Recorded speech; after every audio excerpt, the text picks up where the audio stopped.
पुणे की दक्षिण पश्चिम दिशा में लगभग 82 किलोमीटर की दूरी पर रोहितखोरे की भोर तहसील में सह्याद्री की सुरम्य वादियों के बीच समुद्र तल से लगभग 4,694 फीट ऊंचाई पर घने जंगलों में श्री रायरेश्वर गढ़ स्थित है। यह हिंदवी स्वराज्य का दुर्ग नहीं है, परंतु सह्याद्री की यही वह पवित्र पहाड़ी है जो हिंदवी स्वराज्य के शुभ संकल्प की साक्षी बन सह्याद्री की पर्वत श्रृंखलाओं में साने साने करती हवा पर कान धरा जाए तो आज भी वीर बालक शिवा की प्रतिज्ञा की वह गूंज सुनी जा सकती है जिसने धर्मद्रोही मुगलिया सल्तनत को उखाड़ फेंक दिया था।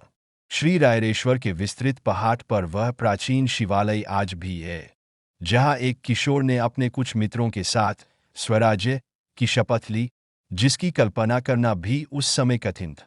मुगलिया सल्तनत के अत्याचारों के चलते हिंदू आत्मा विस्मृत हो चला था।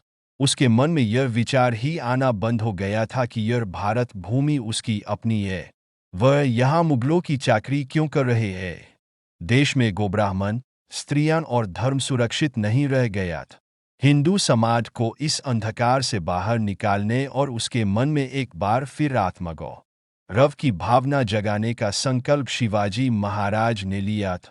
हम कह सकते हैं कि हिंदवी स्वराज्य की संकल्पना का यही प्रथम उद्घोष हो। प्रकृति के अनेकविध रूपों का दर्शन कराने वाले सह्याद्री के रमणीय उत्तुंग शिखर पर स्वयंभू महादेव विराजे हैं। नाना प्रकार के पुष्पों के पौधे एवं लताएं यहाँ सघन वन का सौंदर्य बढ़ाती है।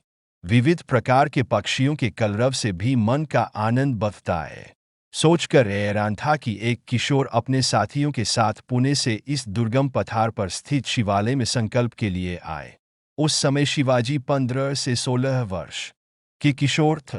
उनके साथ 12 मावल प्रांतों से कान्होजी जेधे, बाजी पासलकर, तानाजी मालुसरे, सूर्याजी मालुसरे, येसाजी कंक, सूर्याजी कात्ते, बापूजी मुदगल, नरसप्रभु गुप्ते, सोनोपंत दबीर भी थे। वीर बालक शिवाजी ने स्वयंभू श्री रायरेश्वर महादेव के समक्ष इन सिंहसमान महापराक्रमी मावलों के मन को कुछ इस तरह झकझोरा होगा। मुगलों की पराधीनता हम कब तक सहेंगे? चंद जागीरों की खातिर हम कब तक धर्म पर घात होने देंगे? गोब्राह्मण और स्त्रियों पर अत्याचार आखिर कितने दिन तक सहते रहेंगे? मैं अब यह सब नहीं सह सकता। मैंने ये का संकल्प कर लिया है। शिवाजी के ओजस्वी वाणी से मावलों में एक तरंग दौड़ गई होगी और उन्होंने कहा होगा कि महाराज अपनी इच्छा प्रकट कीजिए। जैसा आप कहेंगे हम वैसा ही करेंगे। हाँ, हम वैसा ही करेंगे। मावलों के इस प्रकार के उत्तर से निश्चित ही महाराज उत्साहित हुए होंगे और उन्होंने कहा होगा, तो आओ हम सब महादेव श्री रायरेश्वर के समक्ष प्रतिज्ञा करें कि हम अपना राज्य स्थापित करेंगे। अब से हिंदवी स्वराज्य की स्थापना ही हमारे जीवन का एकमात्र उद्देश्य होगा।